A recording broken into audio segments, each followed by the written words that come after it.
I let a few days go by before I talked about this, but I do want to, in this first 5 today, talk about the good news and the curious silence about that news.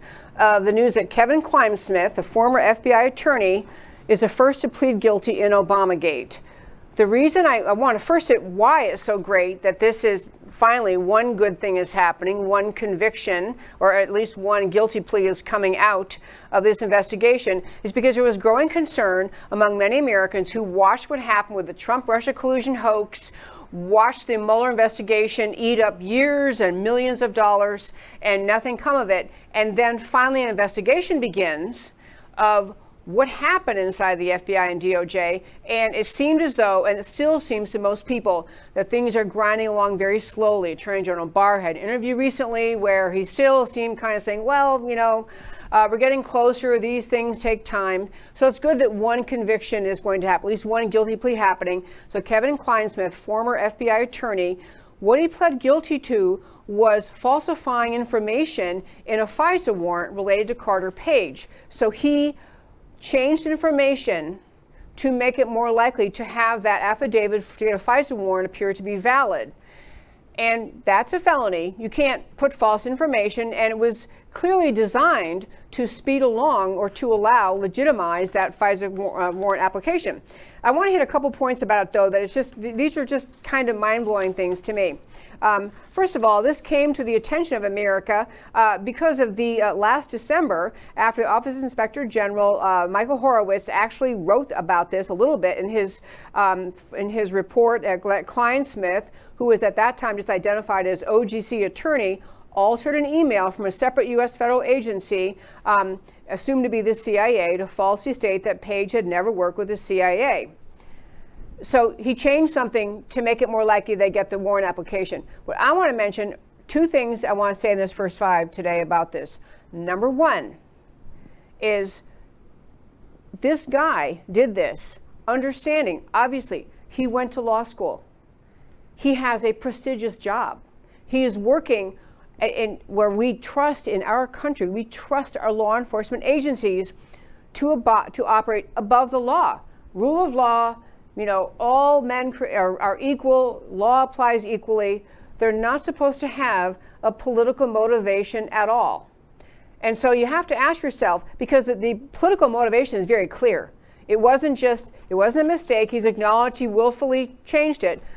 But this is a guy who knew that there was a potential consequence. He knew it was a felony to do this, went ahead and did it. And part of the other thing, information about him that's just really tells you his tale, I guess the point I want to make is that, he was actually previously in the news because he was part of texting with another FBI attorney named Sally Moyer, and this was following a separate investigation of anti-Trump conduct among the top FBI attorneys. He texted to Moyer shortly after President Trump won the election in November 2016, "I'm just devastated." Devastated because Trump won. He's texting another lawyer at the FBI. "I'm just devastated. Plus and then he said, my GD name is all over the legal documents investigating his staff." He's acknowledging this text. Dang, my name's right in the middle of it. Now Trump won, so it's going to be more likely they're going to find out what we were doing. And then she responds, "Is it making you rethink your commitment to the Trump administration?" She asks him, if he's going to stay on working because Trump is going to be the president. And he says, "Hell no. Viva la resistance." Long live the resistance. So the one point is, you work in that job in the FBI, you understand your job is to follow the law, rule of law, period. You're not supposed to be political. He's acknowledging, but the other point I want to say about it is, within the context of just him, is that this is how acceptable, how reasonable, how normal it was inside the FBI to have FBI attorneys acknowledging back and forth, "Isn't this great? We found another way to get to Trump. We're going to do this, we're going to do this." And he got caught. But it wasn't like, he kind of knew it was happening. I'm getting at the point, the atmosphere, the collegiality among the FBI attorneys was such that it was perfectly normal to acknowledge, "I'm trying to tube him, I'm doing what I can to hurt Trump." And he's texting another lawyer inside the FBI. The whole atmosphere, the attitude, very high level FBI attorneys going back and forth talking about viva la resistance. Yeah, I'm going to stay in this fight against Trump. Second point, and wrapping up today's first five, is this. I know I say these things often, but imagine the shoe on the other foot. Imagine if what happened inside the FBI was done by Republican lawyers against President Obama. Do you think that a guilty plea by a high-ranking FBI attorney would make national news for like a day and then be gone?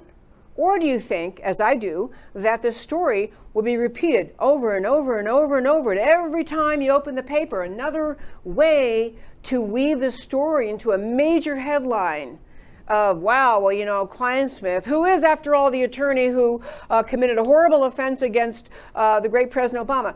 The point is the media would eat it up and repeat it and repeat it. It's pretty much gone. This only happened, whatever it is, 5 days ago. It's gone from except for the conservative sources. It's gone. It's a non-story. And the story, as written by many news outlets, really kind of says, well, it kind of makes it sound like he jaywalked maybe. And so, okay, he made a little mistake in a warrant, but it goes right back to attacking Trump. These are stories, mainstream media, peddling, changing stories, and then just quickly changing the topic and the story, including this subheading. I want to read you this one, and closing out the first five, subheading the New York Times story. Prosecutors did not reveal any evidence of the kind of broad anti-Trump conspiracy among law enforcement officials that the president has long alleged. And then it goes on to hit Attorney General Barr, defending Mueller, and minimizing Kleinsmith's misconduct. People, if you read the New York Times and the mainstream media, you're never going to understand the gravity of this story, the importance of this story. It is a monumental thing to get this kind of plea.